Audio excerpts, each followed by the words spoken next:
السلام علیکم ورحمۃ اللہ وبرکاتہ۔ یوٹیوب چینل دا نالج کی جانب سے خوش آمدید۔ دوستو، اللہ رب العزت کے انسان کے اوپر اتنے احسانات اور اتنے انعامات ہیں جن کا گنتی کرنا اور جن کا شمار کرنا انسان کے بس سے باہر ہے۔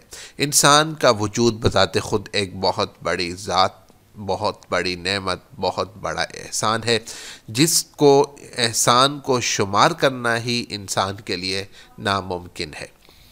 اور اللہ تعالیٰ نے انسان کے اوپر جتنی نعمتیں عطا فرمائی، جتنی نعمتیں نازل کی، ان میں سے ہر نعمت بذات خود ایک بہت بڑا اللہ کا احسان ہے۔ اللہ تعالیٰ نے جو انسان کے اوپر نعمتیں نازل فرمائی، ان میں سے ایک بہت ہی بڑی نعمت عقل بھی ہے، جو اللہ نے انسان کو شعور کے لیے عطا فرمائی۔ آج میں اس عقل کے حوالے سے ایک واقعہ آپ سے شیئر کرنے لگا ہوں۔ امید ہے کہ اس کو سن کر آپ کو اندازہ ہو جائے گا کہ اللہ تعالیٰ نے عقل کے ذریعے سے انسان کو کتنی بڑی دولت سے اور نعمت سے سرفراز کیا ہے۔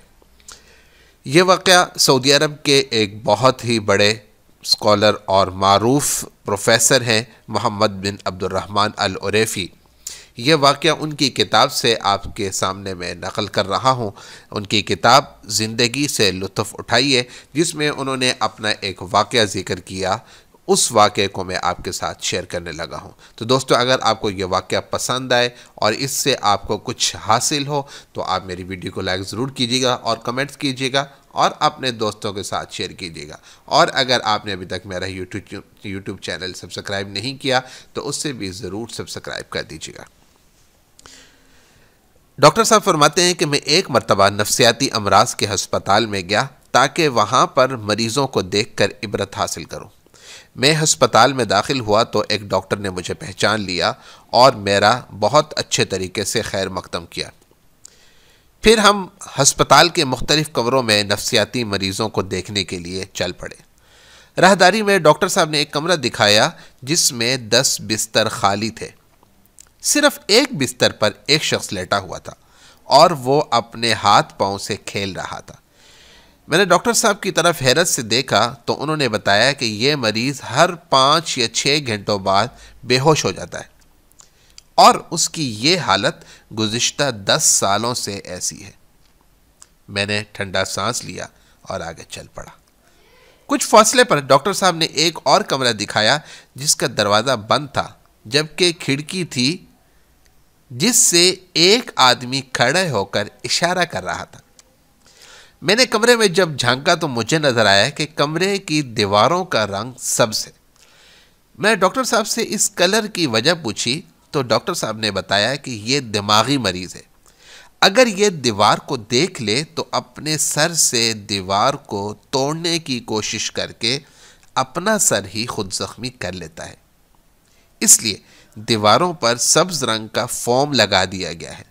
میں نے جب مریض کی یہ حالت دیکھی تو بے سختہ زبان پر یہ دعا آ گئی، الحمدللہ الذی عافانی مما ابتلاک بہ وفضلنا علی کثیر ممن خلق تفضیلا، کہ تمام تعریفیں اس اللہ کے لیے ہیں جس نے ہمیں اس مرض سے عافیت میں رکھا جس میں تمہیں مبتلا کیا اور ہمیں اپنی بہت سی مخلوق پر فضیلت بخشی۔ پھر ہم ہسپتال کے تیسرے کمرے کی طرف روانہ ہوئے تو میں نے وہاں دیکھا 20 یا 25 آدمی ہیں، جن میں کوئی تالیاں بجا رہا ہے، کوئی ڈانس کر رہا ہے، کوئی اذان دے رہا ہے، کوئی گانے گا رہا ہے۔ کمرے کے درمیان میں 3 کرسیاں رکھی ہیں جن پر 3 آدمی بندھے ہوئے بیٹھے ہیں۔ میں نے ڈاکٹر صاحب سے وضاحت چاہی تو ڈاکٹر صاحب نے بتایا کہ یہ تینوں مریض بڑے ہی خطرناک ہیں، اس لیے ان کو باندھ کر بٹھا دیا گیا ہے۔ مزید بتایا کہ ان میں ایک مریض کچھ دن پہلے آیا ہے، جبکہ دوسرے مریض کو یہاں 7 سال ہو چکے ہیں اور تیسرا مریض گزشتہ 10 سالوں سے اسی طرح یہاں پر زندگی گزار رہا۔ میں نے ان مریضوں کی حالت پر غور کیا، پھر دل و جان سے اللہ تعالیٰ کا شکر ادا کیا کہ عقل اور دماغ کا درست ہونا کتنی بڑی نعمت ہے۔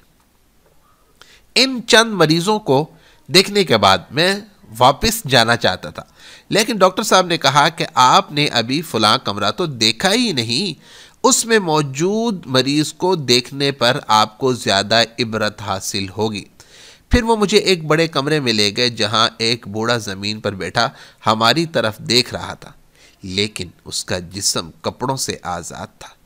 میں نے ڈاکٹر صاحب سے پوچھا تو انہوں نے بتایا کہ یہ ایک دماغی مرض میں مبتلا ہے کہ کپڑے جیسی جو چیز بھی اسے ملے یہ اسے پھاڑ کر کھا جاتا ہے، اس لیے ہم نے اس کو اسی حالت میں رکھا ہوا ہے۔ پھر ڈاکٹر صاحب نے کہا کہ آپ میرے ساتھ آئیے، آپ کو ایک اور مریض دکھاتا ہوں۔ پھر انہوں نے ایک اور پاگل دکھایا اور اس کے بارے میں بتایا کہ یہ کروڑ پتی آدمی ہے، لیکن اس کے دماغ میں کمزوری آ گئی، چنانچہ اس کے بیٹے اسے یہاں ہسپتال میں چھوڑ کر جا چکے ہیں۔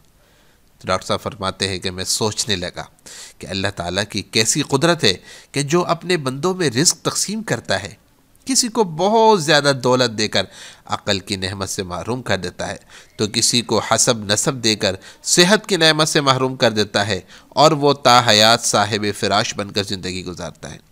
تو دوستو، ہمیں چاہیے کہ ہم اللہ کی نعمتوں کو یاد کر کے ہمیشہ شکر کریں کہ اللہ نے ایمان اور اسلام کی زندگی عطا فرمائی، اور پھر اس کے بعد اس بات کی بھی دعا کرنی چاہیے کہ اللہ ہمیں اسلام کی حالت میں ہی موت بھی نصیب فرمائے۔